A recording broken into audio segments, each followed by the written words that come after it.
There is a creek in the West Virginia mountains, too shallow to float a toy boat. In late summer, you can walk across it on dry stones and never wet your boots. The water runs clear and thin over gravel, ankle deep, the kind of stream a child wades in. And yet, for a few violent minutes at a time, men sent millions of logs roaring down that same creek. They rode a flood they had built with their own hands. No machine made that flood, no engine, no pump, no turbine. They made the river itself, on command, out of nothing but timber and rising water and the pull of gravity down a mountainside. And here is the part that stops me when I read the old records. They did it on purpose, again and again. Dam after dam, season after season, knowing the flood could crush them or drown them because there was no other way on earth to get the timber out of those hills. I have been reading the records of how America moved its forests, and this is one of the strangest and most overlooked feats in the whole story. We remember the great trees. We remember the loggers with their axes and their cross-cut saws, the men who brought down trunks 300 and 400 years old. But there is a question almost nobody asks. Once the tree was on the ground, far up a mountain, miles from any mill or railroad, how did they get it out? The answer, across half a continent and for the better part of 70 years, was a machine made of water. They called the structure a splash dam. Some called it a flash dam. And what it did when it worked looked less like engineering and more like a miracle or a disaster, depending on where you were standing. Let me set the problem. Because the problem is the whole reason this thing existed. By the late 1800s, the easy timber was gone. The big trees close to the rivers, close to the towns, close to the rail lines, had already been cut. What remained, and what remained was enormous, stood far back in the steep country, up the narrow side creeks, in the folds of the Appalachians and later in the rain-soaked ranges of the Pacific Northwest. The wood was worth a fortune. A single old-growth log could be worth more than a man earned in a month. But it sat at the top of a mountain, and a log does not walk. Roads, in the real sense, did not exist back in that country. Building a railroad up every narrow hollow was impossibly expensive, and many of those hollows were too steep and too crooked for track anyway. Horses and oxen could skid logs a little way, but a team could only drag so much, so far, before the cost ate the profit.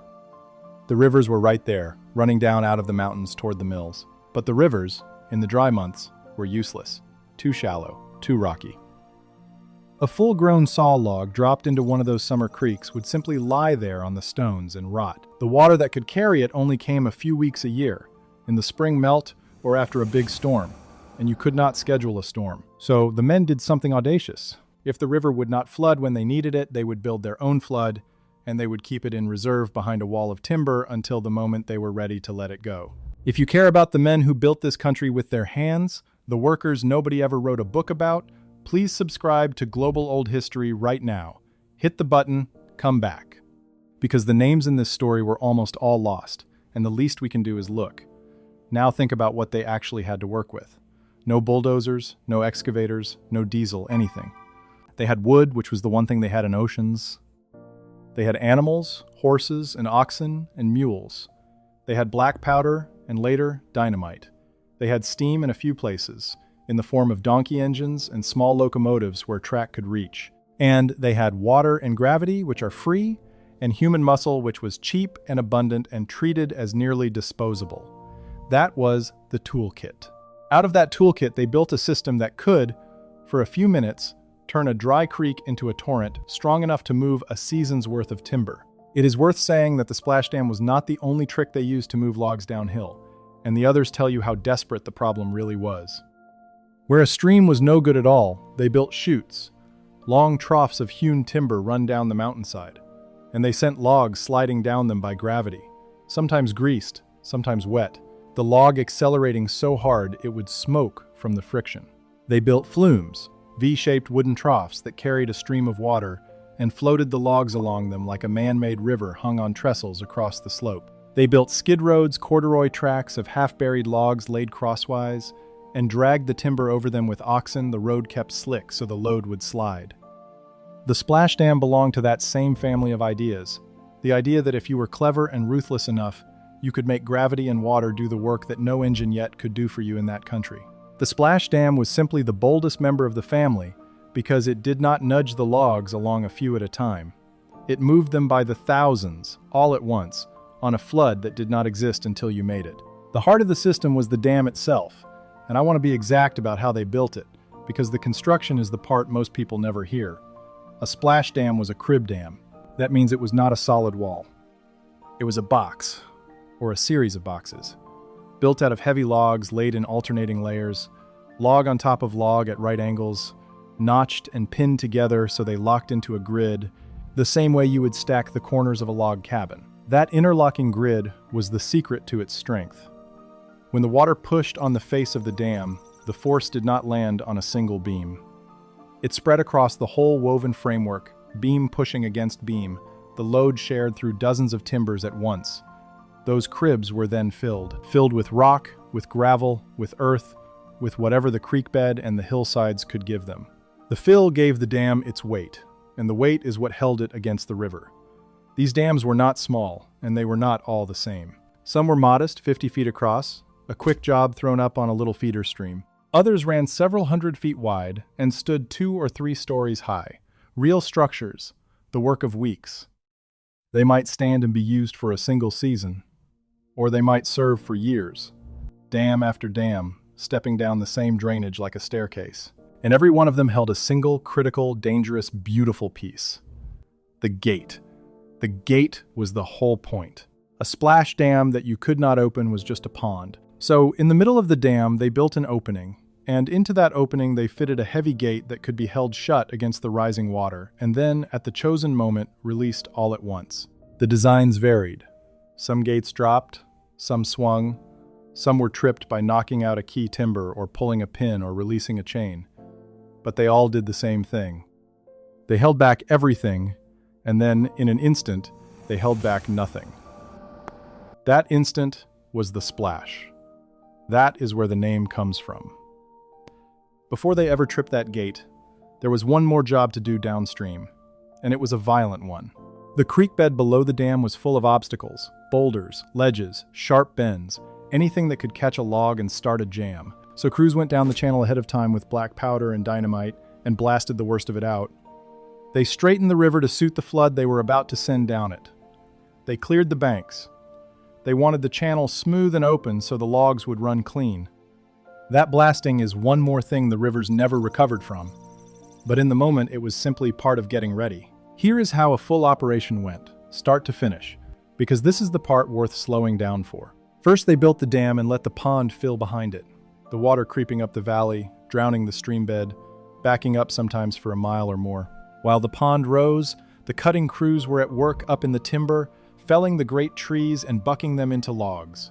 Then teams of horses and oxen, and the men who drove them, skidded those logs down the slopes to the water, or they were rolled and slid down chutes and skid roads to the edge of the pond. The logs went into the rising water and floated. More and more of them, until the pond behind the dam was not so much water as a solid raft of timber, thousands of logs riding shoulder to shoulder, crowded edge to edge across the whole flooded valley. And then they waited for the water to come up high. And then they tripped the gate. What happened next is hard to put into ordinary words. The gate let go, and the whole weight of the pond came through the opening at once. A wall of brown water shot down the narrow creek bed below, and riding the front of it, tumbling and spinning and smashing, came the logs. The shallow, dry creek of an hour before was suddenly a flood. 6, 8, 10 feet of angry water surging downstream, and it carried the timber with it like the river had been waiting all year for exactly this. For a few minutes, that thin little stream you could have crossed on dry stones was a log highway, moving more timber in those minutes than horses could have hauled in a season. But the flood did not last. That was the cruelty of it. The pond drained in minutes, and once it was empty, the creek fell back to its trickle. So the logs only ran while the water ran, and that meant the whole thing had to be a relay. Crews stationed downstream caught the logs where the water died, gathered them, and waited for the next dam down the line to send its own flood and carry the timber the next stretch. Dam to dam, splash to splash, the logs were flushed down the mountains in stages, each artificial flood handing off to the next, all the way to a river deep enough to float them on its own, and finally to the mill. And the timing of it was its own art. Open the gate too soon, before the pond was full and high, and you wasted the flood on too few logs. Open it too late and the pond might top the dam, or the spring water might already be falling away. So, a man read the pond the way a sailor reads weather, watching the level, watching the sky upstream for the rain that would refill it, judging when the head of water behind the dam was deep enough to carry the timber clean over the rocks below. There was no gauge, no instrument, nothing but experience. And the man who tripped the gate had to be sure every crew downstream was clear, because once it was open, there was no calling it back. The flood went where floods go. It was the single most important decision of the whole season, and it was made by feel, by men whose judgment we trust completely and whose names we mostly do not have. Quick pause. If these stories matter to you, join the Boss tier for $4.99 a month. Loyalty badge, custom emoji, early access 24 hours before public, and members-only polls. Link in the description. Now back to it. Now, none of this ran by itself. A flood full of logs does not steer. Logs catch on rocks. They wedge against the banks. They snag on the bottom and stand on end and catch the next log behind them, and the next, and in seconds a single hung log can become the beginning of a jam, a mountain of crossed and locked timber piling up against itself, backing the flood into the trees. A bad jam could raise the water like a second dam, and back logs up for miles behind it. Millions of board feet of timber locked solid, and it could take crews weeks to break it apart by hand. To keep that from happening, men went into the flood. On foot. On the logs themselves. They were called river drivers, or river pigs, or river hogs, and they were a particular kind of man. They wore caulked boots, leather boots with rows of sharp steel spikes set into the soles, so they could stand on a wet rolling log without sliding off. They carried a pike pole, a wooden pole around a dozen feet long, for pushing and steering logs in open water. And they carried a peavey, and the peavey is worth a moment of its own, because it is a real invention with a real inventor and a real date, one of the few names this story will give us. The peavey was made in 1858 by a Maine blacksmith named Joseph Peavey, who worked at Stillwater, near Old Town. He took the old cant hook the loggers used and improved it, fixing a stout spike on the end below the hinged hook, so a man could both jab a log and roll it. That single tool, a wooden handle with a spike and a swinging steel hook, became the one piece of equipment every river driver carried for the next 100 years. It is still called a peavey today, after the blacksmith who first bent the iron for it. With the peavey and the pike pole and the caulked boots, the river drivers worked the moving flood. They had 3 jobs, really. Some rode at the front, the elite of the crew, watching for the first sign of a jam, and rushing to pry loose the key log before the pile could build. Some worked the rear, the sacking crew, the ones who came behind and found every log that had stranded on a bar or hung in the brush and worked it back into the current so nothing was left behind. And when a jam did form, and it always eventually did, men climbed out onto the face of it, onto a wall of crossed logs under enormous pressure, found the one log holding the whole thing locked, and pulled it free. Reading the key log took a kind of instinct, an understanding of how the forces ran through the pile, where the weight was, which timber was the linchpin. When that key log went, the entire jam let go at once, and the flood and the timber crashed forward, and the men who had been standing on it had to be gone, off and clear, before it took them. That is the part that should make your stomach turn over, and it is the human cost of the whole enterprise. Many of these men could not swim. It did not matter how strong you were or how good your balance was. A wet log rolls without warning. A jam lets go a heartbeat before you expect it.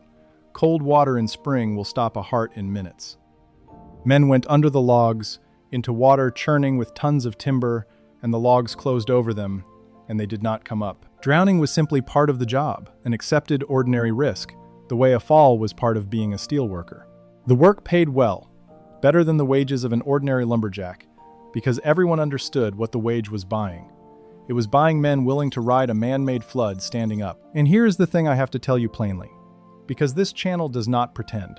The records kept the dams, the records kept the companies, the board feet figures, the lawsuits, the maps, but the records almost never kept the men. We can name the lumber company. We struggle to name a single river hog who drowned in a West Virginia or an Oregon creek doing this. They were itinerant, often poor, often immigrants or mountain men who left no diaries and got no obituaries.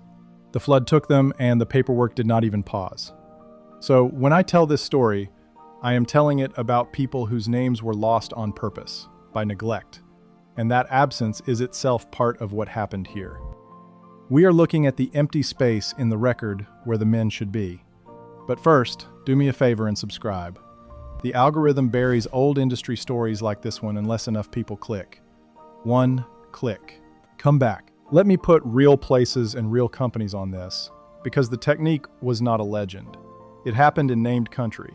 In West Virginia, the Splash Dam built the town of Richwood almost from nothing. The Cherry River Boom and Lumber Company came into the Cherry River country, a region so thick with timber it had been called Cherry Tree Bottoms, and the name Richwood itself was chosen to mark the richness of the wood. The town incorporated in 1901.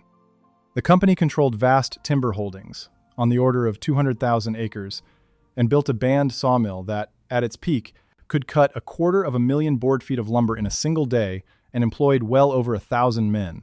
To feed that mill, the logs had to come down out of the steep Cherry River drainage, and they came down on water, ponded and splashed, and driven down the creeks and the river to the boom at the mill.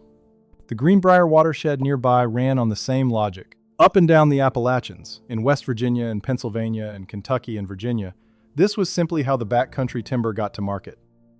In Pennsylvania, the practice was so common, the state passed a law in 1871, specifically authorizing companies to build splash dams and clear the creeks for driving. On Pine Creek, a tributary of the West Branch of the Susquehanna, a single spring drive could bring down 20 million board feet of timber, and one recorded drive in 1908 moved 8 million board feet in a single operation. In Kentucky, on the Red River, the drives ran 20 miles downstream, 35,000 to 50,000 logs at a time, and when they jammed, the jam could stretch for a mile of solid locked timber. These are not legends. These are the figures the companies themselves wrote down. And then there was the Pacific Northwest, where the splash dam reached its fullest and most destructive scale. In the Coast Range of Oregon, in the rain country feeding the Coos and the Coquille rivers, splash damming was the standard method of moving logs from roughly the 1880s clear into the 1950s. The middle fork of the Coquille was splash dammed for the better part of 2 decades and scoured down to bedrock by it. The east fork of the Coquille carried its own line of dams. On the Wind River, up in Washington, the Story Keeler Lumber Company built a splash dam in 1902, and the Wind River Lumber Company took it over and ran a whole basin of dams, tying the logs together and floating them all the way down to a mill at Cascade Locks on the Columbia. That company kept running until a fire in 1925 destroyed something like 4.5 million board feet of felled timber and helped break the company. Between 1880 and 1910, in just the western Washington portion of the Columbia Basin, loggers built more than 50 splash dams. The numbers, when you stack them up across the regions and the decades, run into the millions of logs. Not as a single tidy figure anyone wrote down, but as the only honest way to describe the scale of it. Millions of logs, down out of the mountains, on man-made floods, over the life of the practice. There is one more part of the journey worth picturing, the end of it, where all those flushed and driven logs finally arrived. At the mill, they did not just pull up onto a bank. They came into a boom, a great floating corral of chained logs strung across the water to hold the loose timber and keep it from running on past. And behind the boom, they filled a mill pond, an acres-wide raft of waiting timber held in the still water beside the saw. The Cherry River Company took its very name from the boom that gathered the logs at Richwood. From that pond, the logs were drawn one at a time up a jack ladder, a chained ramp clanking out of the water, and fed into the band saw that turned a tree. It had taken 300 years to grow into boards in a matter of minutes. The whole violent system, the dam, the flood, the river hogs, the relay down the mountains, existed to keep that one saw fed. And it was a hungry saw. A mill that could cut 250,000 board feet in a day needed a river of logs coming to it without end, and the only way to deliver that river out of that country in those years was to make floods. One quick note. I turned the full story of the splash dams and the men who ran them into a book, everything the records gave me, all the names and all the numbers. If you want it, the link is in the description. Now I have to talk about the cost. And the cost was not only in men. The same flood that moved the timber wrecked the rivers it ran through. Think about what an artificial flood full of grinding logs does to a stream bed. It scours. The water and the timber together tear out the gravel, the boulders, the woody debris, everything that made the creek a living thing. and they grind the bed down to bare rock. A splash-driven creek did not just carry logs, it was sandblasted by them. And the gravel beds that the flood tore out were exactly the beds where the fish spawned. The damage to the fish was catastrophic, and it was permanent in a way that is hard to grasp. These dams almost never had any provision for fish to pass. The salmon and the steelhead and the lamprey that came up these Pacific rivers to spawn met a wall of timber, and when the gate tripped, the flood and the logs killed them outright and scoured away the very beds they needed. Whole runs collapsed, and here is the part that genuinely stops me. More than a century after the last splash dam in some of these Oregon drainages fell silent, scientists who study those streams today can still see it. The reaches that were splash dammed still have measurably poorer habitat for fish than the reaches that were not. The flood lasted minutes. The wound it left has lasted lifetimes. That damage is, in the end, what killed the splash dam, along with the railroads and the trucks that finally made it unnecessary. As logging roads and locomotives reached deeper into the timber, you no longer needed to gamble a whole season's cut on a wall of water. You could simply haul the logs out on wheels and rails, on your own schedule, in any weather. And as people came to understand what the practice was doing to the salmon, the law turned against it. Oregon made it a crime. The state statute declares splash dams unlawful on the waters of the state, navigable and non-navigable alike, and by the late 1950s, the era was effectively over there.